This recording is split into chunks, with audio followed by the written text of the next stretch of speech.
Vault 114 was intended to house Boston's upper class and their families. Only high-ranking members of local government, local celebrities and business people were accepted into the vault. They were told they would be living with others of a similar wealth and social status.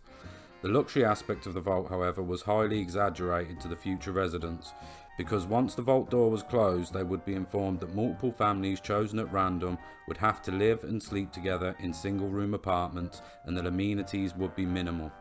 As well as this, vault-tec were determined to find someone who had no supervisory or government experience and a strong anti-authority bias. They found just the man for the job in a candidate known only as Soup Can Harry. This is vault-tec interview number 87 for the position of overseer for Vault 114. The candidate has refused to give his real name and has only provided the name Soup Can Harry. That's right. I ain't telling you nothing. My name is the name I call myself, not the rank and number the government brands on me. No, sir. Fascinating. Mr. Soup Can, would you mind telling me why you're distrustful of the government? I've seen what they do. Gum up the works with red tape and bureaucracy, take every hard-earned cent and use it to fund their Illuminati, Freemason sex parties. I'm a free man. I should be able to live as I see fit. My taxes pay for them streets and alleys and dumpsters. I'll sleep where I want. Sir, according to this, you haven't paid taxes in many years. I seen the back of them Abraxo boxes. Not for consumption? Don't you tell me what to do. I'll eat what I want. Sir, you may just be the perfect candidate. How would you like to be the new overseer for Vault 114? I ain't wearing no goddamn tie. Or pants. The vault-tec personnel were told by vault-tec not to undermine the overseer's authority at all during the experiment, even and especially if it may cause physical discomfort, embarrassment or harm to the residents of the vault.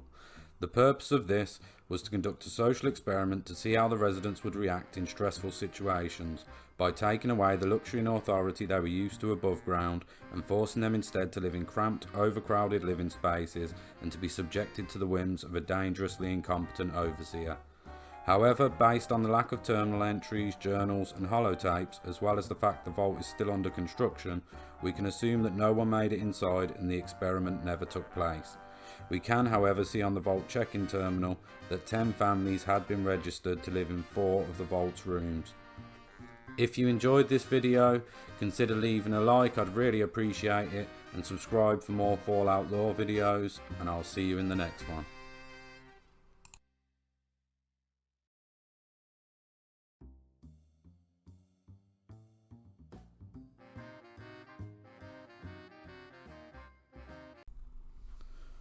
Vault 75 is located underneath Malden Middle School.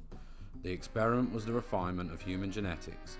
They would research the improvement of the human genome using methods such as selective breeding, genetic modification and hormonal treatments. The vault was intended to last many generations and would only close when directed by vault-tec. As part of the directive, in order to create new generations of children, human embryos were experimented on and cultivated. Although the overseer is not named, it is known the overseer is a female with military experience. The vault was advertised to the public as a safe place for children in the school to take cover in the event of a nuclear war. To encourage a high number of residents, they were offered a subsidised admittance to the vault. When the bombs dropped, every designated family with a student attending the school, along with teachers, made it to the vault in time. Upon entering the vault, the children were separated from the adults and escorted to the atrium, under the guise that they were on orientation, while the adults were taken to a holding area. They were then executed. To make this even more evil, any families that refused to be separated would have the children executed too, as we see on this terminal. The children of the vault were subjected to torturous experiments involving physical pain to improve pain threshold and forced to run on treadmills until their heart rates reached over 200 beats per minute or until they passed out. as well as combat training in the form of a post-apocalyptic shooting range that was a simulation of a post-apocalyptic urban environment. They were also raised learning about the horrors of Uptopland, a nickname for the wasteland, using stories like this one we find on a classroom terminal. There once was a little girl named Sue and a little boy named Roy. Sue and Roy grew up in a very special place called Vault 75. They learned and trained and played there. How they trained. Sue and Roy were both growing up big and strong when one day Sue and Roy were asked to visit the overseer. "What's wrong, overseer?" asked Sue.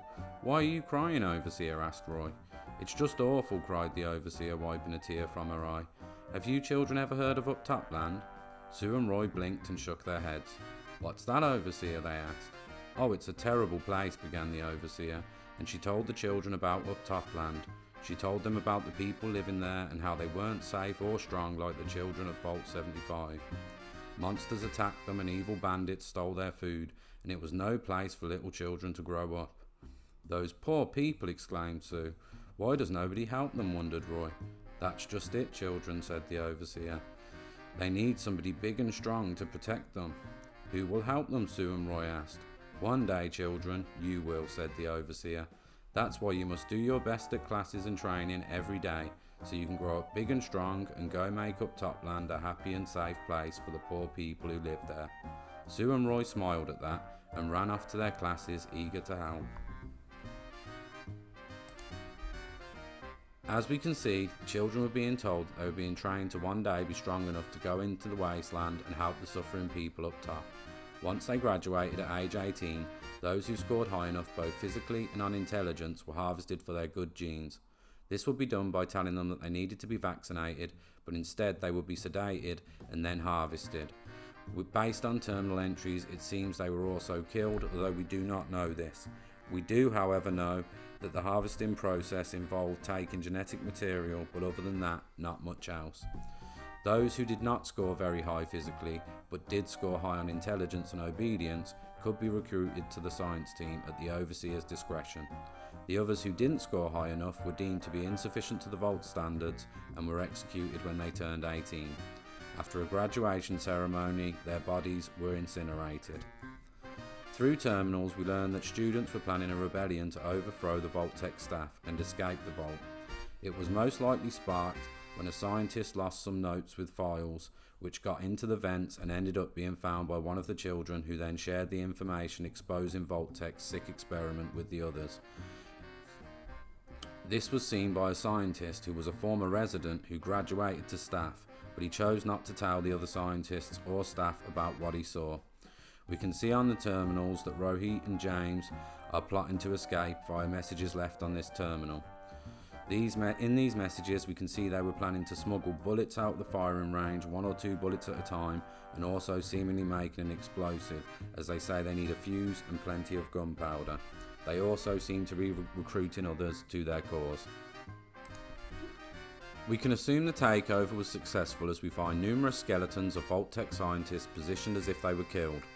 It looks like the kids made it out, and we can only hope they managed to make a life for themselves better than the suffering they endured in the vault. At the very least, they hopefully lived to be older than 18, but in the wasteland, who knows? Hopefully the vault's experiments gave them enough genetic enhancements to help them survive, as we can see on terminals the improvements physically, intellectually and in pain threshold in the residents of the vault. As for the scientists, I obviously have no sympathy for them, as they got what they deserved for conducting their sick eugenics experiments. But I do hope that Washington, the scientists who helped the kids, made it out with them and didn't die in the violence. Although I think that might be wishful thinking. Let me know what you think, and don't forget to subscribe to keep up to date with when I release my next video. I release one Fallout Lore video a week, and shorts and occasional other videos in between. Thanks for watching, and have a great day. Vault 95 was created by vault-tec as a rehabilitation facility for people suffering from chem addiction. The overseer was elected by residents of the vault, changing every year on October 30th. The person who had been elected in the year 2082 was Jane Myers. She was tasked with facilitating daily support meetings and ensuring other residents obeyed the rules of the vault-tec rehabilitation program. Residency in the vault required compliance with the program regardless of whether chem dependency was considered to be a problem or not. So even if you thought you were cured of your chem addiction, you still had to attend the daily support meetings and follow the rules of the program. Generally, the residents of the vault were cooperative with this. The residents of the vault progressed through the program for 5 years. All was well, and then came the cruel twist as vault-tec started the second phase of the vault's experiment. This would be when a vault-tec agent masquerading as a fellow resident of the vault opened a huge hidden stash of chems, so that he could thoroughly record how the residents would react and whether they would be unable to resist the urge to go back to their addictions. Before doing this, the vault-tec agent had recorded that the results of the rehabilitation experiment so far were successful, stating that although some residents still struggled with chem withdrawal, the program had helped them to deal with the symptoms and cope with their new life in the vault. He also added that the vault-tec theory was correct, that when there is no alternative, people can recover from addiction. On October 23, 2082, 5 years after the vault door closed, the agent recorded his plan to wait until the residents were asleep and then to open the huge hidden stash of drugs for the residents to find. He also wrote that he thought the isolation and removal of addictive substances had been positive for the residents, and that the next stage of the experiment would reveal how reintroducing those same addictive substances to the vault would impact the community. Unfortunately, as soon as the stash of chems was discovered, the chaos ensued. The residents' once close ties were destroyed quickly and forgotten, as violence broke out immediately, with some residents quickly succumbing to their urges and others resisting in an attempt to stay true to the program. Some realised that the discovery of the stash was intentionally done by vault-tec and recorded their anger on a personal computer. They said they were helping us. The vault was supposed to be safe, a place where rehabilitation was nothing but inevitable. It may have been the end of the world for most, but for us lost souls it was a new beginning. I was grateful for the chance to start over, we all were. We've had our struggles the last 5 years, but the time we spent here turned us to a family. Any one of us would have been happy to play out the rest of our lives in here, and now this. They knew what they were doing, they weren't trying to help us. I never thought I would see chems again, why would I? But now here we are, with a whole lifetime's worth of the stuff laid out in front of us like a department store window display, and it was here the whole time. Some cracked right away, grabbed what they could and ran off to get high. There was fighting, I hid, nothing I could have done to help anyone. I'm still hearing gunshots. I'm not ready to give up what I had here.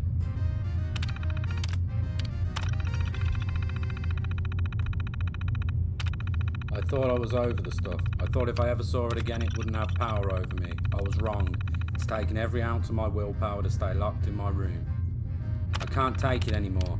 No reason to stay sober. It's just as messed up down here as it is up there. I need something to help me cope. I don't care about the program anymore. I really don't. I'm going to go out and be with my friends. I hope somebody is left. And as we can see, unfortunately, it seems that most of the residents, if not all, died from overdose or the violence that broke out, thus ending vault-tec's twisted experiment. Let me know what you think in the comments down below. If you enjoyed the video, please leave a like, it helps a lot, and consider subscribing as I do weekly lore videos here, and be sure not to miss out on the next one. If there's anything you'd like to see Fallout wise, let me know in the comments down below and I'll be sure to cover it. I'll see you in the next one. Have a great day.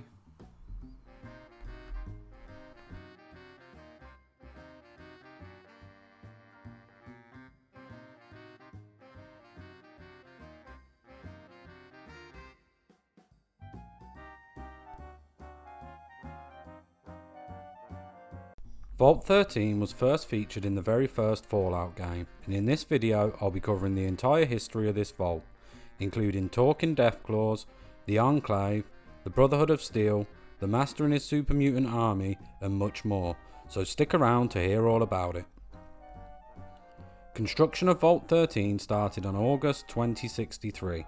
It was completed in March 2069, making it the last vault on the west coast to be completed. The starting budget for Vault 13 was $400 billion, although it ended up costing $645 billion. The vault was designed to support up to 1,000 occupants in its 100 designated living quarters, meaning at maximum capacity there would be 10 people in each of the small living quarters. Vault-tec equipped the vault with a solar scorcher, an experimental photoelectric weapon that harnessed the power of sunlight as an energy source. As well as this, Vault 13 had heavy machinery for construction projects, sustainable hydro-agricultural farms, and a water purification system sourced from a subterranean river. The dwellers enjoyed social gatherings and had enough entertainment material provided to last the projected duration of their stay. It also had a GEC, also known as the Garden of Eden creation kit, which could be used on the surface when the vault opened up to terraform the barren wasteland above into fertile ground to start rebuilding. Vault 13 was a control group for the Societal Preservation Program. It was intended to be sealed until the subjects were needed by the Enclave, according to President Dick Richardson. However, according to the Fallout Bible, the purpose of Vault 13 was to remain closed for 200 years as a study of prolonged isolation. Sometime prior to December 5, 2161, Vault 13's water purification chip began to malfunction. The Overseer began to send Vault 13 residents out into the wasteland to find a replacement chip. Talius was sent out to search for a replacement chip, but was unfortunately captured by Nightkin at Necropolis, and was later dipped into FEV, only to mutate into a ghoul-like mutant similar to Harold before he became a tree. He wound up with the followers of the Apocalypse, far away from Vault 13. The final Vault Dweller selected for the mission by the Overseer was the Vault Dweller who you play as in the first Fallout game. On December 5, 2161, the Vault Dweller left the vault with a 10mm pistol and some supplies, and the location of Vault 15. The water chip had finally failed at that point, which meant the vault only had 150 days worth of water reserves. After braving the dangers of New California, the Dweller finally returned with the water chip in February 2162, after recovering it from beneath Necropolis at Vault 12. The Overseer was pleased, especially as there had been a rebel faction growing in the vault demanding to leave. Upon reviewing the Vault Dweller's report, in particular about the mutants at Necropolis, he calculated that the mutant population was far too large to be the result of random chance, and concluded that there had to be a factory somewhere producing them at a startling rate. Determining that it was a threat to the vault, the Overseer once again sent the Vault Dweller back into the wasteland, where he succeeded in looting and killing the leader of the super mutant army called the Master, and destroyed the Master's command center known as the Cathedral in March 2162. On April 20th, 2162, the Vault Dweller completed his mission, killing the Master's right-hand man or mutant, the super mutant called Lieutenant, or sometimes Lou for short, and destroying the Mariposa military base, which contained the vats of FEV used to create the mutants. The Vault Dweller returned to Vault 13 on May 10th, 2162. The Overseer met them outside the vault door, and rather than let them back inside as a hero, he banished them into the wasteland. He was convinced that the Vault Dweller's presence in the vault would encourage other residents to seek their fortune in the wasteland and abandon the vault, putting the rest of the vault at risk. In his opinion, by banishing the Vault Dweller, he was doing his job and keeping everyone safe. However, the population of Vault 13 was disgusted by the Overseer's decision. A faction led by Teresa and Lyle rebelled against him, and many residents left the vault in protest. Those who remained believed that those who left had perished in the wasteland and arrested the Overseer. He was then tried and sentenced to death, and the position of Overseer was abolished. If you're still watching at this point, then please consider leaving a like or subscribing for more videos like this one. It really does help the channel. Anyway, let's get back into it. With the death of the Overseer and the abolishment of the position of Overseer after the betrayal that the Vault Dweller had suffered, the residents of Vault 13 commissioned the Brotherhood of Steel to acquire and install a mainframe computer to automatically control and regulate Vault 13. The Vault Dweller and his group journeyed north into the wilderness of North Carolina and Oregon, where they ultimately founded a small village called Arroyo. Protected by the Badlands and canyons, rather than trying to build a town, they created a new community with a tribal culture. Over the span of 80 years, Vault 13 turned into a myth, known as Holy 13.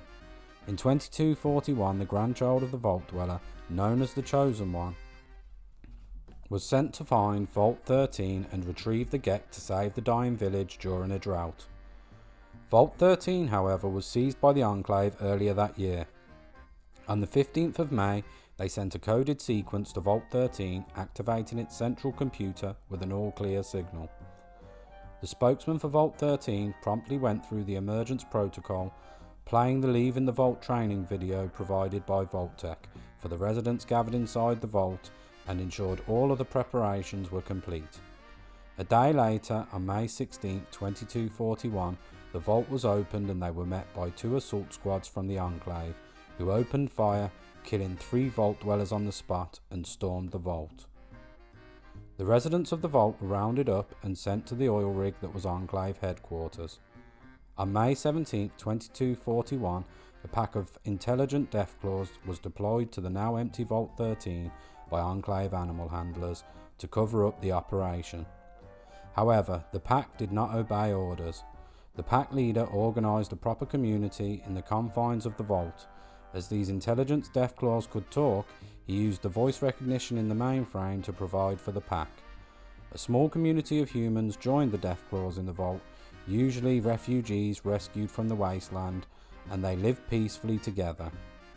Unfortunately, it was not to last, as a random wastelander named Matt stumbled upon the vault and decided the intelligent Deathclaws were a threat to humanity, so he decided to try to eliminate them. He did this by first bombing the matriarch Kerith and her hatchlings, killing them.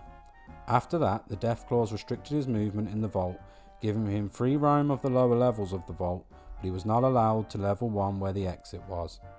Next, Matt destroyed the voice module and then disabled all keyboard input on the mainframe, rendering it useless and forcing them to raid human settlements in the area, preying on NCR Brahmin herds in order to survive, which would eventually lead to them being discovered. The Chosen One discovered Vault 13 and recovered the Gek, but at the same time as this, the Deathclaws were deemed a security threat, and a team under Frank Horrigan returned to Vault 13 and succeeded in wiping out the Deathclaws and their human cohorts, leaving the vault empty. So ended the story of Vault 13. Did you know this story? I hope you enjoyed the video. If you did, please do leave a like, comment down below and subscribe. Have a great day, and I'll see you in the next one.